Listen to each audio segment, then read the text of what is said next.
Hey guys, I'm Greg Devlin with the Neon Tiki Tribe. What do you say we read some books today? Okay, you guys ready? I had to put on my reading glasses. That happens when you get old. Anyway, we got Greg and his dog Sniff Sniff in every episode, and we have Zeke's the leader, Dar's the fastest, Moa's the strongest, and Tia the girl is the smartest in the group. The Tikis were itching to explore the world, and Greg knew the perfect place. Can you guys see that? They packed the car with umbrellas, towels, and anything else that would fit. They headed to the beach. Zeke floated way out in the ocean, past the waves, catching some sun in his duck floaty. Tia decided to go snorkeling to look for seashells and exotic fish. Dar, meanwhile, was loving life, surfing the big waves. Check it out, man. Sniff Sniff decided he wanted to bury Greg in the sand, but his little paws couldn't dig enough sand to do the job. That's when Moa stepped in a big way. Moa jumped high in the air and smashed the ground beneath him, sending tons of sand onto Greg with just one big jump. "Very good job, Moa," Tia said. Moa jumped so hard that he ended up in a huge hole. Sniff Sniff ran over to see if Moa would play frisbee with him. "Let me climb out of here, Sniff Sniff, and I'll throw that shiny red disc for you," Moa said. "Is this how you do it?" Moa asked. He slung the frisbee high in the sky. Greg and Sniff Sniff watched until it disappeared into the clouds and landed on a small island miles away. "Whoops, sorry, Sniff Sniff. I guess I don't know my own strength sometimes," Moa said. And he threw it a long way, didn't he? Zeke noticed the color of the ocean water went from clear and blue to cloudy and black. He looked up and saw there was trash everywhere in the water. "Do you see this, Zeke?" Swimming just ahead were some sea turtles caught in soda rings that couldn't get out. You can see the turtles down here. They noticed the turtles were getting sick because they were mistaking garbage bags for food.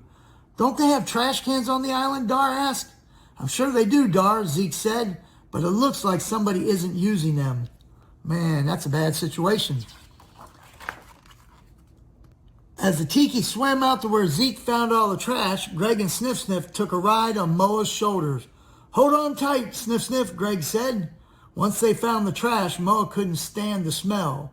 "Usually I plug my nose when I'm underwater," he said. "How will we ever find who dumped all this trash?" asked Dar. "Maybe this will help," Zeke said as he picked up an old cup. It had a funny flower design printed on it. "Have you turtles seen this pattern before?" The turtles nodded yes, and they pointed in the direction they last saw it. "Let's investigate," Zeke said. The Tiki swam closer and saw a row of beach resorts. Greg noticed something in the water just off the coastline. "It looks like there's someone in a boat over there," Greg said. "Let me see," said Moa. He put on his super shades that could see things from miles away. "Looks like that's our guy," Moa said. "Whoever that is in the boat is throwing all his trash into the ocean." "No time to waste. Let's go, Tikis," Greg yelled. "Stop right there, buddy," Zeke ordered.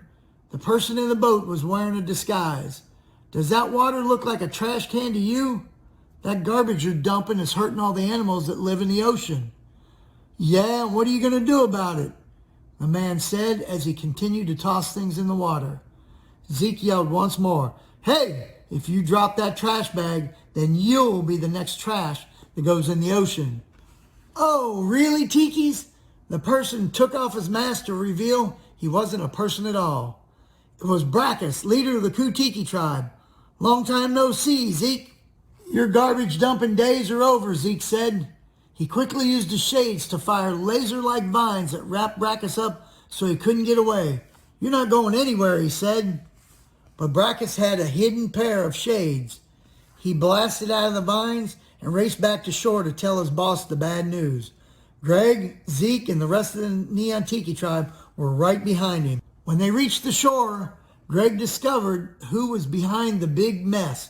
"Sam Selfish. I should have known," Greg said. "You've been dumping your trash all over this beach and hurting the animals who live here." "Greg, Tikis, welcome to my beautiful, soon-to-be-open resort," Sam smirked. "I'd also like you to meet some of my friends, the Tiki tribe. Guys, get rid of the Neon Tiki Tribe. With pleasure, they said. Pyra shot big rocks from her shades, burying Tia under a massive pile of boulders. My job is finished. Tia is toast, Pyra said, and she walked away. She says, beating Tikis totally rocks here. But in this photo, she forgot about Tia's super shades. Tia used them to easily blast out of the rock pile. Then she switched to her sub-zero shades and froze Pyra in a sheet of ice. You need to chill out, Tia said. Hookah used the shades to create a smoke screen. The dust cloud was so thick that Dar couldn't see Hookah heading right for him. Before he knew it, Dar was knocked high in the sky and landed on the ground with a giant thud. Hookah didn't see the wall, crashed right into it at full speed, knocking himself out. Moa go bye-bye.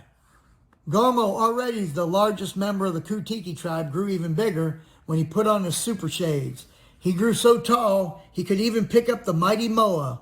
He lifted Moa high in the sky, spun him around, and threw him to an island far away. But Moa had plans of his own. He got behind 2 trees, he used the super shades, and he created a great big slingshot.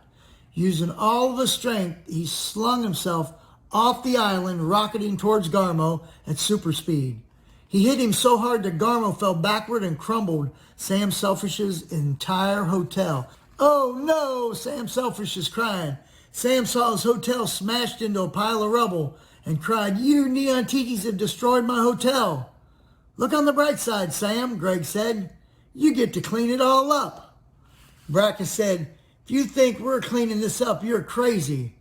Have it your way, Brackus. Moa, take out the trash. Moa slung him all the way out into the ocean there. The Tikis waved goodbye to their new friends. All of the waste was cleaned up. It's important to remember that any trash thrown into the ocean can hurt the sea life. Anyone and everyone can help, Zeke said.